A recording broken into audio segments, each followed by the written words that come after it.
Hi, and welcome to Beyond the Breakthrough. I'm Rochelle Roner, your host, and I am so excited to have you here.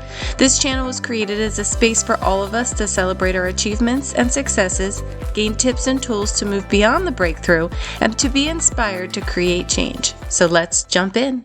Hello, and welcome back to Beyond the Breakthrough. I am Rochelle Roner, your host, and I am so excited to have you here today.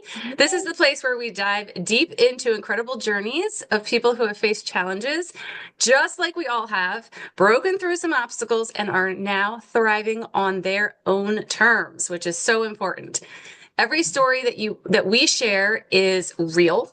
It's unfiltered, unedited, but also we have valuable lessons and lots of inspiration. And today I am super honored and excited to be joined by Philippa Channer, who has an amazing story and transformation to share with us. So get comfy and let's dive into this incredible conversation about overcoming challenges, breaking through barriers, and really embracing the life that you want and that you deserve. So welcome, Philippa. Yes, thanks so much for having me. Of course. So I'm going to give you a second just to introduce yourself, Okay. and then we'll go through kind of talking about your story, and finish up at the end with more details on how people can connect with you. Okay, great. Let me see if I can put my whole life story in 60 seconds. I am a wife for 20 years, mom of three amazing kids who are now 15, 13, 11. So they're all home today on this snow day. So if you hear noise, I apologize.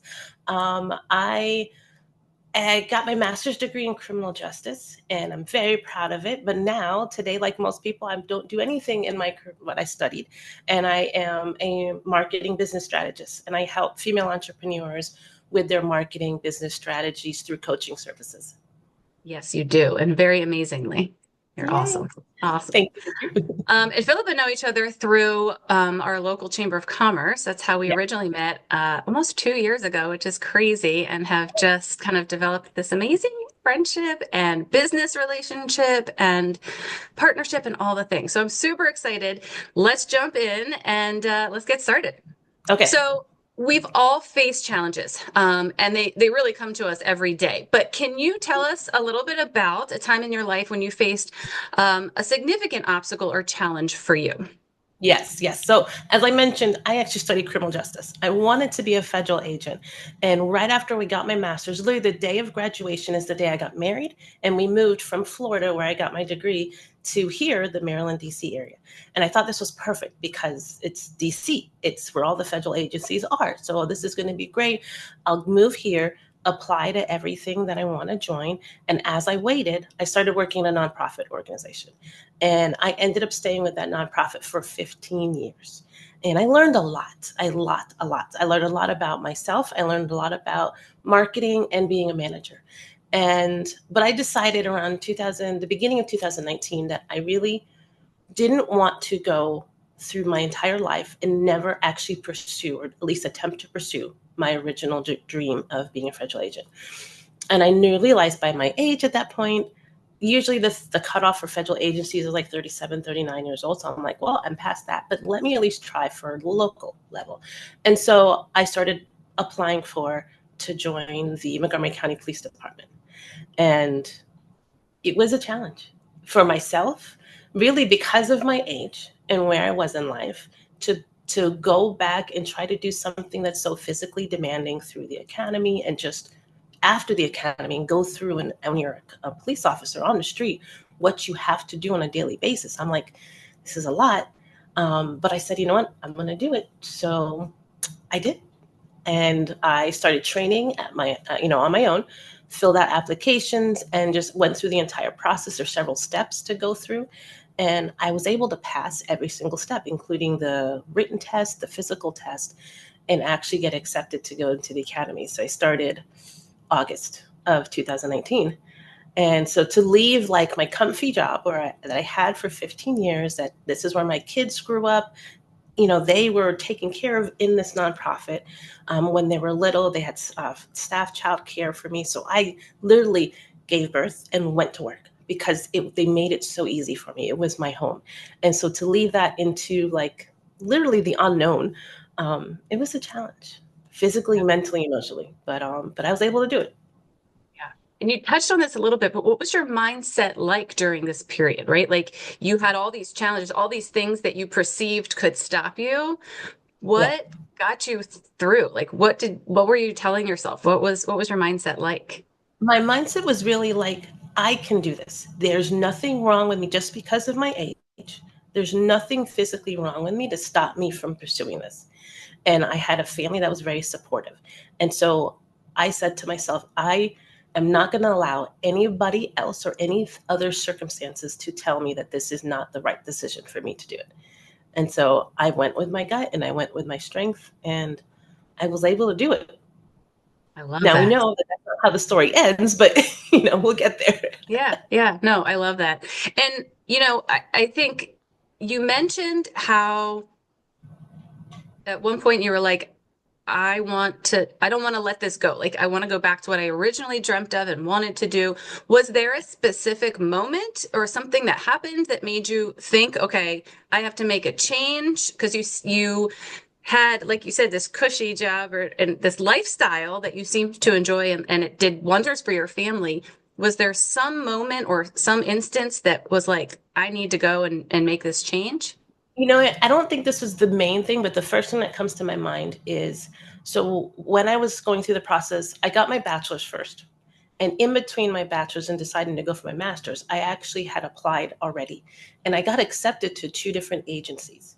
And I turned them down and said no for two reasons. One, I wanted to get my master's. And two, my boyfriend at the time, then fiance, was not 100% comfortable with the career choice. And I did not want ever to look back and say, okay, I made this decision because of him. And every now and then it would come up. It wasn't like a stick in a relationship, but it would come up every now and then. And so I wanted to just prove to myself and prove to him, you know what? I could do this. If I really wanted to, I could pursue this and do this and be really good at it. And so that was one of my motivating factors. It's like, I didn't want this to continue to be something that lurked in the back of our relationship. Yeah. Yeah. Awesome. So what were some of the first steps that you had to take in overcoming the challenge? I know you mentioned age, right? Yeah. Family at this point. So what were some of the first things that you had to decide to do and work through and overcome in order to get the process started? The main thing I really focused on was my physical abilities. I really wanted to make sure that I could physically keep up and do what I needed to do, both in the academy and on the street. And so that's what I focused on a lot. I did what I thought I needed to do. I watched some tutorials and did some exercises, did some running, just to be prepared to at least keep up. Now, when I got there and I was actually going through some of the activities, I'm like, okay, I could have done a little bit more, but I was still able to do what I needed to do to just kind of to succeed and get by. Was I on the top of the class? No, and I never thought I would be. But I wanted to do what I needed to do to feel like, okay, yes, I've accomplished this. Yeah, I love it. Yeah. How did this breakthrough then, because you touched on this a little bit too, how did this impact other areas of your life, whether it be personally or professionally, but how did Yeah. this kind of change things for you and impact things? So the biggest impact was at the beginning, and there's just the lifestyle change that it had. So I went from working probably about, I think I got to work before around 9 o'clock. I would be with my kids. When they started going to the elementary school across the street from where the nonprofit was, we would still be together. I would drop them off at school. I would be there if they needed me, right across the street. And then when I left work when they left school because somebody needed to take care of them. And it was a perfect schedule. I would do a little bit of work from home after that if needed. And it was just, I had the ability to be there with my family when they needed. Once I started the academy, I had to wake up at 3 o'clock in the morning. I had to be there 5 o'clock in the morning. And I was there till 3 or 5. And there was a period where I couldn't be there for them right after school. So my father-in-law had to be there to help out, kind of like do this transition and hold them for like an hour. And it was a little rough on the family to kind of like, one day I was there and then the next day I was just like my presence. And even when I did get home, I was just so exhausted. I wasn't really cooking dinner. My husband was doing most of the meals, or we were ordering food. I just did not have the energy or the mental capacity to be there for them. And so that was a big change. And that kind of started some other changes within me as I was going through the academy, and I was physically keeping up with what we were going through. I was learning the information. I was realizing a lot about myself. One thing that was very pointed to me was just like, and I'm learning more and more about this, is within the first week of the academy, actually the first few days, sorry, my phone, they already had access. They gave us, all the people who were going through the academy, there's 42 of us, and they already gave us access to, let me turn my ringer off so it doesn't happen again, counseling, because it is a strenuous job, both physically and emotionally, especially with what was going on in the world. We weren't quite in 2020, so we know it got a lot worse in 2020, but 2019, it was still like people's opinion of law enforcement is not that strong. So it's harder for them to do their jobs. And so they already had counselors there for us going through the academy. And I was realizing I'm taking advantage of that. And I needed to. And I said to myself, if I need this so much now, what is it going to be like when I'm actually on the street? Possibly, somebody's life is in my hand. I don't want to be that person that's making rash decisions or bad decisions because I don't have my own mental capacity in check. And so I was like, this is not going to be a safe decision for me, my own family, and their safety and their health, as well as people I'm supposed to be protecting. And so that's what made the switch. I was probably about halfway through the academy when I started realizing, like, you know what, this was a dream, and I'm so glad I went through it. I'm so glad I proved to myself that I could physically do it. But I realized my mental state, my emotional state, I'm no longer there. I have children now to think about.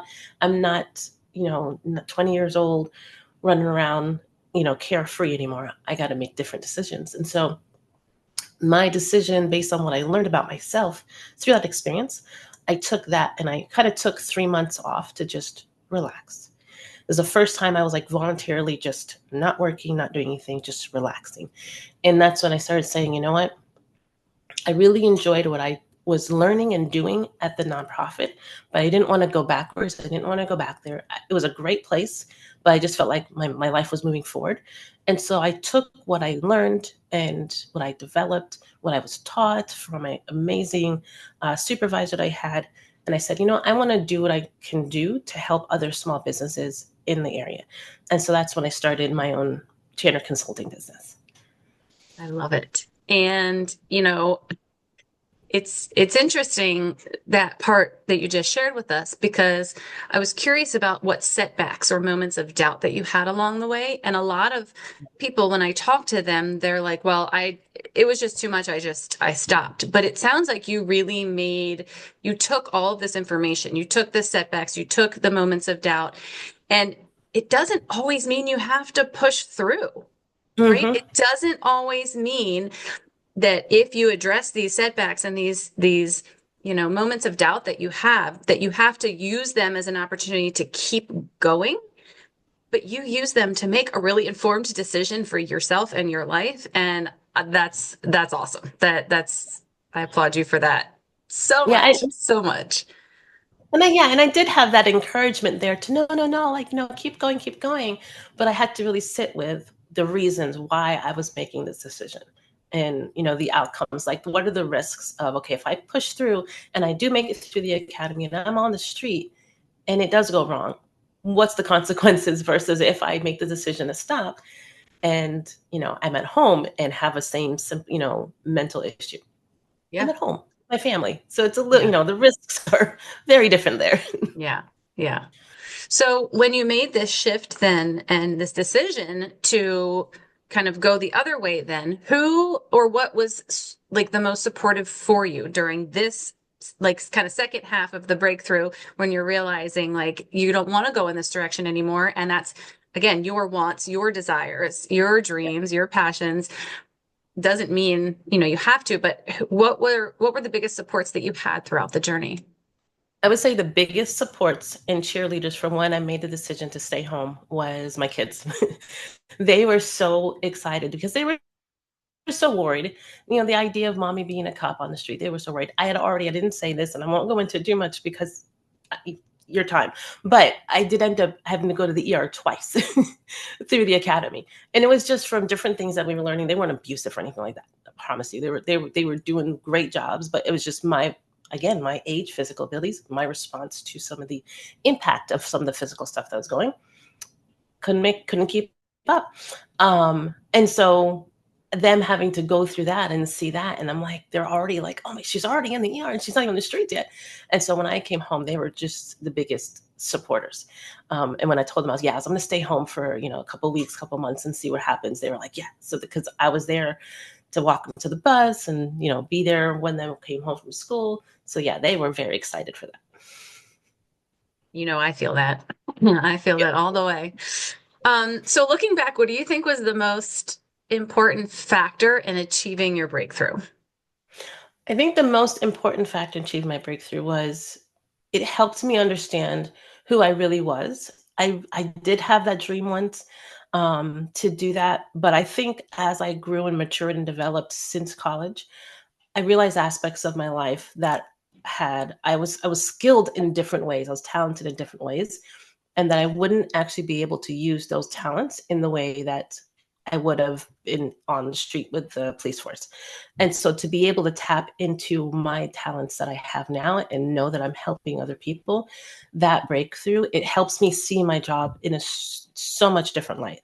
Like, of course, I love, money, and I love being able to get paid for what I do, but that's not what really pushes me and motivates me. It's when I hear somebody I'm helping and coaching them through a business decision, when they're gaining that confidence and making decisions on their own, that's more of a CEO level. That's what brings me joy. That makes me so excited to see that breakthrough in them, and to know and to be able to say like, oh, I helped them through that process.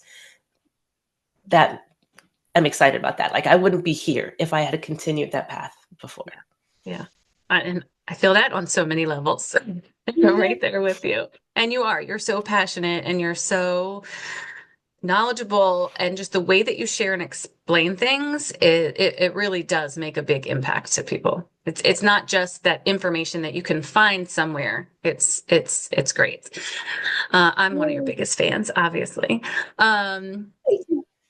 Okay, if you could offer, let's say, one, maybe two, whatever, one piece of advice to someone who is facing like a similar obstacle. It may not be that they're looking to get into the police academy, but in this kind of similar life-shifting process, what would it be? I would say we don't want to make rash decisions. You want to sit on it, sleep on it, per se. You get a great idea and you say, oh, I really want to pursue this. This is what I want to do. Sleep on it for a little bit. Really dig into what's going to happen. What is your life going to look like if and when you achieve this? And visualize that. And if you can't visualize the life that's going to make you happy or peaceful, then sit on it some more and wait. Maybe either you're not ready or the timing is wrong, but not every opportunity that you think of is the right opportunity. So take time with it, especially if it's going to impact, if you have a family, it's going to impact their lives as well. You really want to be mindful of that before you just jump into anything. And then last question that I would love to hear your thoughts on is, how has overcoming this challenge for you shaped who you are today? And you touched on this a little bit, but I'm curious to know, how has this shifted your growth and your life experience? It's really, really helped me turn inwards a lot. Be able to, like, that was the first time when I decided to step down from the academy because of something I saw within me. That was the first time that I really started to learn to trust myself. And so, and then since then, every time something comes up where either I feel uncomfortable or I'm questioning something, I really learned to sit with myself and figure out why. Why am I feeling this way about the situation? And helps me see different perspectives. And I think it's really helped me mature in the way that I relate to my business, or the way I relate to my family, the way that I make future, like all the decisions I've made since then, I feel like has been at a higher level because I've learned to sit and actually listen to myself and understand why I'm making certain decisions and not just going off of emotions and feelings. Yeah, I love that. And I love how transformational this information has been today, because it's not about the specific incident or like the specific thing that you're trying to do. It's really about the deep, dive into yourself personally. Yeah. And I think there's so many people that are going to be like, oh, wow, like I didn't think about it this way. I'm really trying to make it through this, situation or whatever I'm trying to do. I didn't really think about how it's really impacting me, generally speaking. So thank you so much for sharing. Um, what an inspiring conversation. I love it. Good. Huge thank you, Philippa, for sharing your story with us today. I mean, your journey is very powerful, and it's a powerful reminder that, again, no matter what obstacles we face, there's always a way to kind of rise above that and thrive. Yeah. And so, because of that, I'd love to know how people who watched this and or watching this and are feeling really inspired by you, how can they connect with you further? Yep. My favorite place is LinkedIn. I'm on there all the time. So I believe as of today, I'm the only Philippa Channer on there. So if you spell it right, you should find me. I love to connect with people and yeah, ask me any questions. I can share more, share your story with me. And do you have anything going on in your business right now that you can share that would be helpful for others? Yes, yes, yes. So I have part of my business. I just developed this program called the Empower Her Business Accelerator. I love to help female entrepreneurs. It's a 12-week experience where I take you through different levels of your business and showing you how they all connect and help you make better business decisions, help you make better marketing messaging for what you're trying to communicate and the value you offer. And so I do have a program starting very shortly. Actually, this is going to air. We're in February, right? So we have a group that's going to be starting in early April. So if you check out my LinkedIn, you'll probably find information on there too, but you also can check out empowerherap.com and learn more about that there. Awesome. And we'll get all of those links into the show notes so people can find you very easily and quickly, without any problems. Awesome. Thank Well, thank you. you so much. So, guys, if this awesome interview resonated with you, we'd love to hear what your thoughts are. So comment below if something really just kind of pulled at your heartstrings a little bit.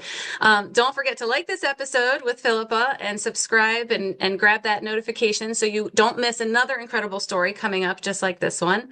But thank you so much for joining us today. Remember, your breakthrough is closer than you think. So here's to the next breakthrough. Dream big, take action, and we'll talk soon.